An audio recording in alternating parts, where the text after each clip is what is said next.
Oi, pessoal, Sérgio Hart aqui da Cena Digital e mais uma entrevista da série Transformação Digital Startups em Cena. Hoje a gente vai conversar com o Bruno Accardi, que é o diretor da startup Fretebras.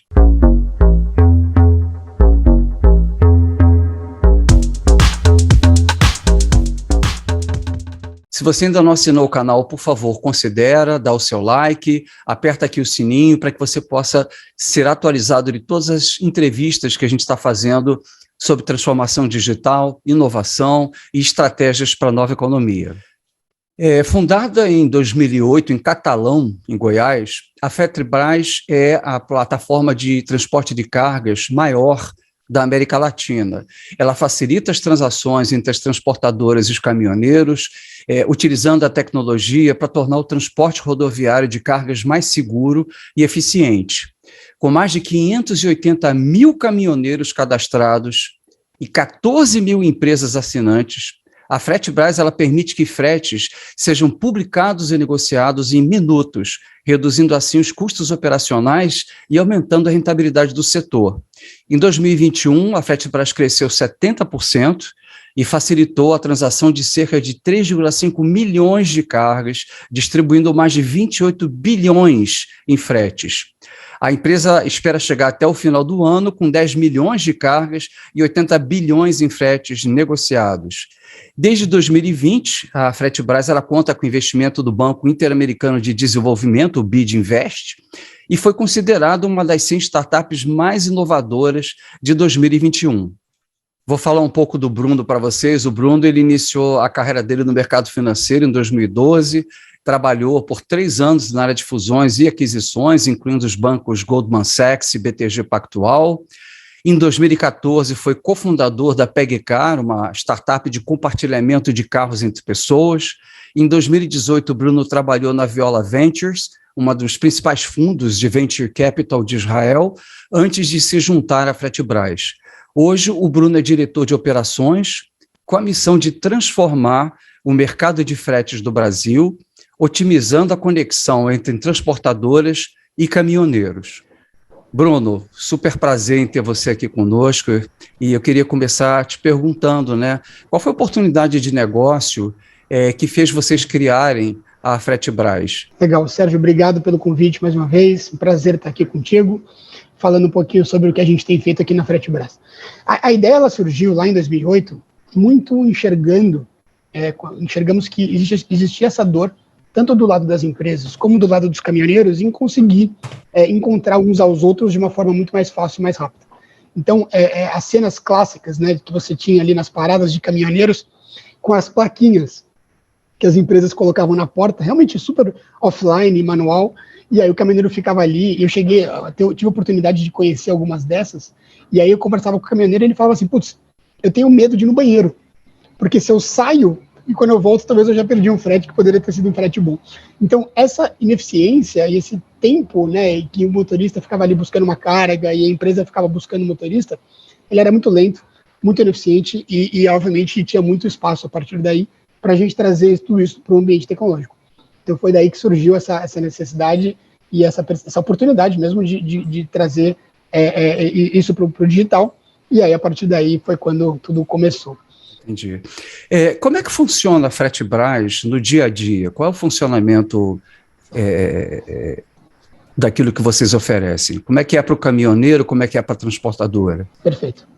Para a transportadora, para os dois lados a ideia é ser o mais simples possível para tornar, obviamente, a gente sabe que o dia a dia dos dois lados ele é muito corrido, no final, então a ideia é tornar o mais simples possível. Então, para a empresa, ela se cadastra na plataforma, tem uma validação que a gente faz, e aí, a partir daí, ela tem acesso a uma central em que ela publica frete a frete, ela coloca todos os parâmetros ali, origem, destino, tipo de veículo, tipo de carroceria, o preço que ela vai anunciar aquela carga, e aí a carga fica disponível para os motoristas, é instantâneo. Publicou, a carga fica disponível. Do lado do motorista, ele se cadastra no aplicativo, não tem custo nenhum para o motorista, a gente não cobra nada, tem uma validação também, naturalmente, e aí, a partir daí, ele passa a visualizar os fretes já filtrados pelo tipo de veículo e carroceria dele. E, obviamente, também a origem que ele está buscando. E aí, dessa forma, você permite esse match, esse encontro das duas partes, de uma forma já muito mais eficiente. O caminhoneiro só vai ver os fretes que estão vinculados aquele tipo de veículo, carroceria que ele tem. E aí ele entra em contato e negocia isso diretamente com a empresa. Então, a negociação e fechamento, ela acontece entre a empresa e o caminhoneiro. A gente realmente só está aqui para facilitar e fazer essa ponte. E aí um dado interessante, Sérgio, você comentou um pouco aqui antes da nossa conversa, do tamanho da plataforma, né, dos nossos números, mas só para o pessoal entender a representatividade que esses 580 mil caminhoneiros têm, quando você publica um frete, o retorno, 50% dos fretes retornam em até 30 minutos. Então é uma coisa muito rápida mesmo, e a ideia, a proposta de valor hoje da Fretebras é essa, é conseguir trazer não só eficiência, mas trazer realmente numa velocidade impressionante para conseguir ajudar ali o dia a dia e a agilidade que as transportadoras elas exigem hoje. Dizem que um grande problema que você tem na logística, né, é que ele vai carregado e volta vazio, e que o grande desafio é você conseguir voltar carregado também, né? A plataforma ela ajuda de alguma forma a isso, nem que sejam mostrando as opções na volta. Como é que vocês ajudam? Com certeza, com certeza. No final, quando o caminhoneiro está buscando um frete, primeiro que a gente já vê que é um comportamento padrão, quando ele está indo, ele já está negociando, buscando e negociando a volta. A volta. Né? Via de regra, é assim que funciona. Ele tem essa opção, né, e é um comportamento padrão. O que a gente fez para facilitar isso é, no frete de ida, que o caminhoneiro está buscando, a gente já mostra uma sugestão de fretes potenciais para ele voltar. Então já facilita muito realmente a jornada, e aí ele já tem ali as duas pontas casadas, né? Entendi. E naturalmente minimiza o tempo que ele fica ocioso. Sim. Vocês conseguem ter alguma inteligência que leve em consideração as características desse caminhão, porque nem toda a carga cabe em todo o caminhão, né? Perfeitamente. Então, quando o motorista ele se cadastra, ele já cadastra o tipo de veículo e carroceria que ele tem, né? Então isso já fica padrão, e aí ele já vê os fretes filtrados por aquele tipo de veículo e carroceria. E quando a empresa publica o frete, ela também publica quais os veículos e carrocerias que ela busca. Então, é dessa forma que a gente consegue garantir aí que esse match seja o mais eficiente possível. Porque, entendi, naturalmente, né, você já garante ali, você já faz uma filtragem obrigatória dos mais de 800 mil fretes que a gente tem publicados aqui por mês. O motorista, obviamente, só vai ver aqueles fretes adequados para aquele veículo e carroceria dele. Entendi. E, bom, eu entendo então que, do ponto de vista de arquitetura tecnológica, é uma plataforma, né? Você une oferta e demanda por fretes. Agora, o modelo de negócio de vocês, qual que é?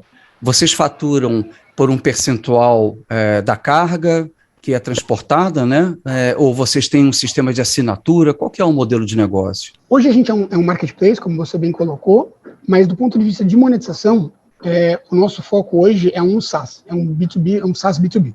Então, ou seja, a gente cobra ali uma assinatura mensal das empresas, um valor fixo mensal, para as empresas terem o direito a publicar os fretes que eles têm com a gente. E aí, o volume de fretes que eles podem publicar é ilimitado, né? Então, virou assinante, você tem acesso a Fretebras, você tem acesso à central do assinante e a todas as funcionalidades, incluindo a base aí. Ou seja, o assinante é as empresas e o transportador, o caminhoneiro, ele não tem custo de assinatura, é isso? O caminhoneiro hoje não tem custo nenhum. Tá. Eu vejo o caminhoneiro muito mais como um parceiro nosso para viabilizar a ponta da transportadora. E falando em parceria, queria até aproveitar. Você tem alguma atividade que você esteja fazendo, alguma funcionalidade que seja específica para o caminhoneiro, para facilitar a vida dele? Perfeitamente. A gente tem hoje, essa foi inclusive uma das grandes dores que a gente viu do caminhoneiro com a gente, inclusive, Sérgio, mas acho que é uma questão de mercado, naturalmente, que é a questão do valor do frete. Então, ainda mais, a gente tem um estudo que a gente lança uma vez por mês, que é o índice Fretebras do preço do frete.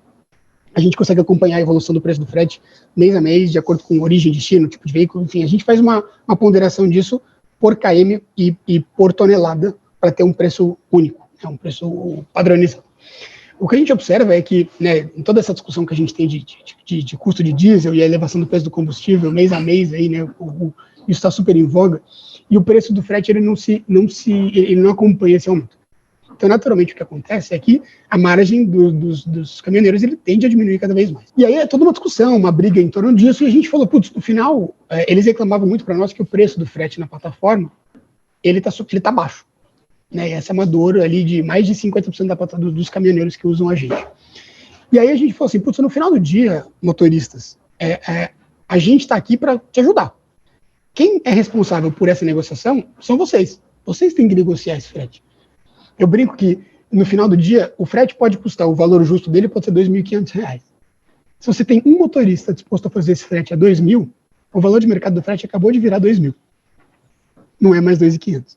Então, o que a gente fez, respondendo sua pergunta? A gente lançou uma calculadora de fretes. E aí, diferentemente da tabela, que aí é a tabela de mercado, que é a tabela que a própria NTT definiu, a ideia não é definir aqui quanto o motorista deveria cobrar, mas é muito mais definir e ajudá-lo a precificar o custo que ele vai ter naquela viagem.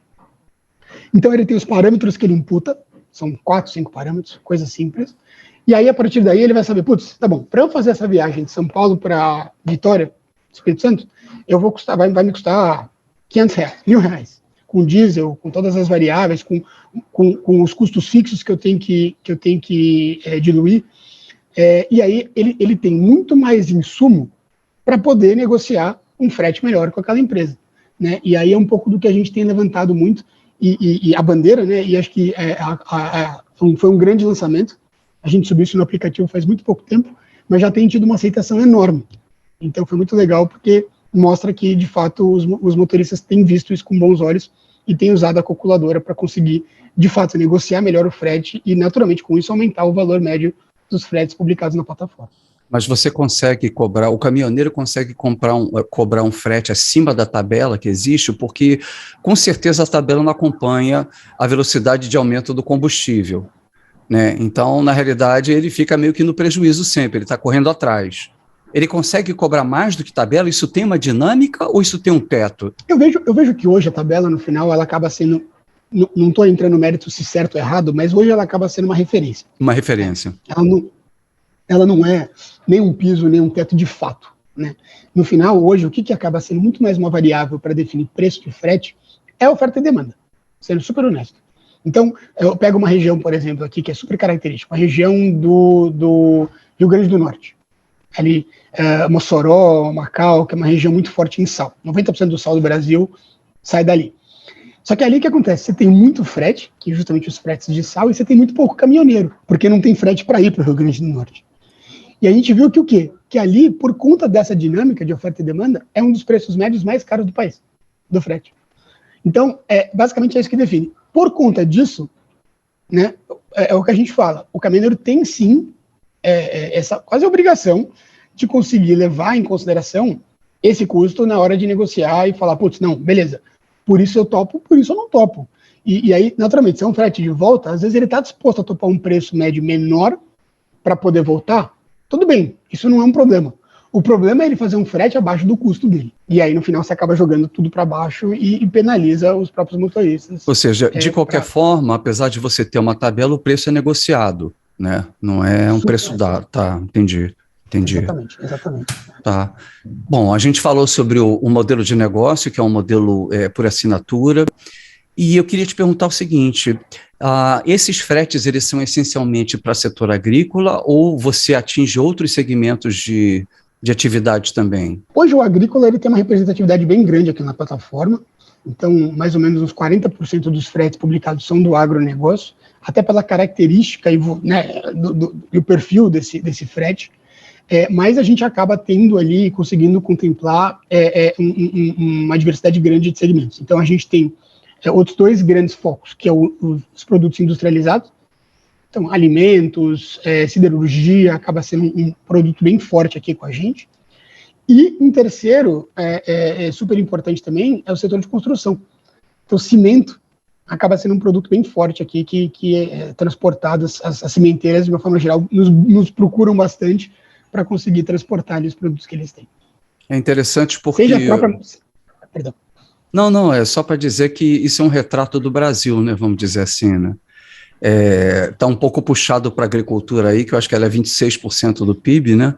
Mas, de qualquer forma, é um retrato interessante, né? São quase que 600 mil caminhoneiros e você tem estatísticas bem reveladoras, né, da realidade brasileira. É um microcosmo bacana. Não, exatamente, é muito legal e até assim, pelo volume que a gente tem, como eu falei, são mais de 800 mil fretes publicados aqui mês a mês, a gente consegue ver, inclusive, a oscilação disso. Então, eu consigo ver, por exemplo, no próprio agro, eu consigo ver que o primeiro trimestre é muito forte de fertilizante. E a gente vê que é um movimento de fretes que sai dos portos, porque no final do dia muito do fertilizante não é importado. Então, você vê exatamente a tendência de como você tem a origem e destino para o interior do país em janeiro, fevereiro e março, e depois começa a ter uma migração ao contrário, saindo soja, saindo milho, saindo vários os produtos que de fato são, né, de acordo com a sazonalidade da safra. Então é muito curioso isso, e a gente até lançou, né, trimestralmente a gente lança o relatório da Fretebras, que ele traz justamente essa evolução e o comportamento que a gente observa dos principais produtos, das principais rotas, dos principais portos, e aí como as dinâmicas elas mudam e elas se comportam ali trimestre a trimestre. Então a gente tem feito isso como um produto de informação mesmo para o mercado. Eu acho que isso é uma coisa interessante, né? As origens, os destinos e os produtos que estão sendo transportados, né? Isso é uma informação interessante sobre a atividade econômica do país. Do ponto de vista de planejamento, o que você poderia compartilhar com a gente sobre o que você está prevendo aí de roadmap, de novas funcionalidades, o teu roadmap, inclusive, de escopo de atuação também, quer dizer, hoje é Brasil, amanhã você vai ser o que é América Latina, segmentos de negócio, o que você pode compartilhar com a gente aí? Olha, assim, falando um pouco de raio de atuação, a gente acredita que, por mais que a gente tenha esse volume, acho que ainda tem muito espaço para ocupar no Brasil. Eu acho que o Brasil ele ainda carece, principalmente quando a gente fala de longa distância, né, dos fretes que a gente acaba pegando aqui, são fretes maiores, não é tanto o intracidade, é muito mais intercidade, intermunicípio e interestado. A gente acha que ainda tem muito espaço para ser ocupado e muito ainda a ser digitalizado. A idade média dos caminhoneiros, Sérgio, é de 40 e poucos anos. Então, é um público que naturalmente também é um pouco mais não tão adepto à tecnologia. Então é natural que esse convencimento não é tão fácil, e aí tem todo um trabalho ainda a ser feito em Brasil, na nossa visão, para conseguir digitalizar, de adesão e de digitalização de fato do mercado. Então acho que esse é um ponto, olhando do ponto de vista geográfico. Falando em roadmap e escopo de desenvolvimento de tecnologia mesmo e de melhoria de produto, a gente tem focado muito aqui, esse ano, em duas coisas. Primeiro, que caminham juntas. A primeira delas, naturalmente, é a questão da segurança. Então, a gente sabe que esse é um desafio do país como um todo. No mercado de fretes, ele é até intensificado, né? O roubo de cargas, por mais que tenha caído, mas ainda assim é um desafio e é uma preocupação para o setor. E a gente entende que, no final do dia, a gente tem esse papel como marketplace de se posicionar além do mercado e trazer um nível de curadoria e de qualidade muito acima do que o mercado hoje pratica.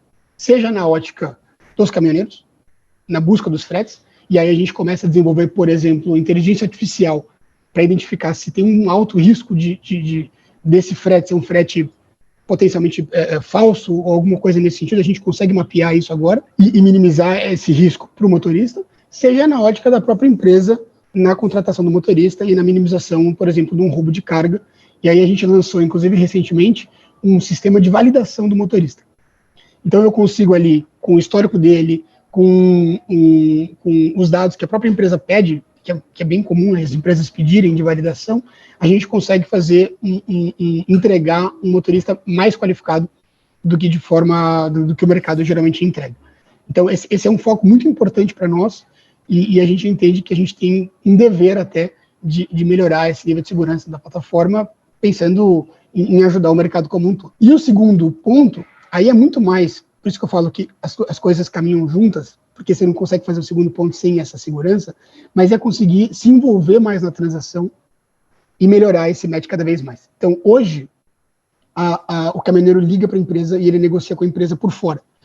Eu quero poder entregar esse caminhoneiro mais eficientemente, ou seja, talvez até sem a ligação, e com certeza se envolver mais para ter esse match mais bem feito e parametrizar. Então, para poder entregar cada vez mais o motorista mais rápido. Eu quero pegar esses 30 minutos e jogar para 10, se eu puder. Sim, eu comentei lá dos 30 minutos. Então, é um pouco dúvida. dessa lógica que no final ajuda muito os dois lados e eu faço com que os usuários dependam cada vez mais da gente para conseguir os fretes tanto de ida como de volta. O que eu queria te perguntar também era o seguinte, eu acho que a gente falou aqui de planos, mas você comentou sobre alguns desafios. Você falou sobre o desafio da segurança, falou sobre o desafio da questão da faixa etária do motorista e do grau de adesão, né, que ainda é baixo. Você teria outros desafios que você pudesse compartilhar com a gente em relação aos fatores críticos para sucesso do teu marketplace? Acho que um dos grandes desafios que a gente encontra e que, na verdade, todo marketplace encontra é a questão do... Eu não vou chamar de bypass, porque acaba não sendo bypass, porque a gente não tem o frete fechando por dentro hoje, mas acaba sendo. Então, na prática, o que acontece? O nosso tamanho, e quanto maior a gente mais essas empresas acabam dependendo, e os caminhoneiros acabam dependendo um pouco menos de nós. Por quê? Porque ele já tem aquele motorista lá, ele pegou o motorista com a gente, e aí esse motorista entra para o hall de motoristas do pool deles ali, que ele já tem, já confia e já trabalha. Então a gente vê que isso acaba sendo uma dor nossa, que é o quê? A gente acaba virando meio que a segunda opção, tanto para a empresa como para o motorista. Ele sempre vai buscar fazer um frete com o motorista que ele já conhece, e o motorista sempre vai buscar primeiro fazer um frete com a empresa que ele já conhece. E aí muitas vezes ele acabou conhecendo essa empresa ou esse caminhoneiro na própria Fretebras. Então, um pouco do que a gente vê hoje, e o que a gente quebra a cabeça aqui tá bom, dado o nosso cenário hoje, a gente é eficiente, a gente consegue entregar esse nível de qualidade melhor, mas o que mais a gente pode oferecer para tentar trazer essas transações para dentro da plataforma e para que esse motorista e essa empresa prefiram, inclusive, fechar por nós. Eles podem já conhecer, eu posso já conhecer o Sérgio de antes, não tem problema nenhum, mas eu vou, putz, Sérgio, eu gosto de você, conheço você, mas vamos fechar por dentro, porque a gente consegue um nível de qualidade melhor, a gente consegue um seguro, a gente consegue qualquer outra variável aqui que nos incentivem a querer fazer esse frete via Fretebras do que fazer por fora. Então, eu acho que assim, é um dilema comum de todo marketplace, sim. A gente, obviamente, acaba não fugindo disso também. Eu queria te perguntar o seguinte também, qual é a sua visão dos fatores críticos de sucesso, né, da Fretebras, né? Como é que a Fretebras conseguiu crescer tanto, devido a quê você atribui isso? Eu posso falar N coisas aqui, mas no final do dia tudo se resume a uma, que é até bem legal, que é o famoso efeito de rede, né?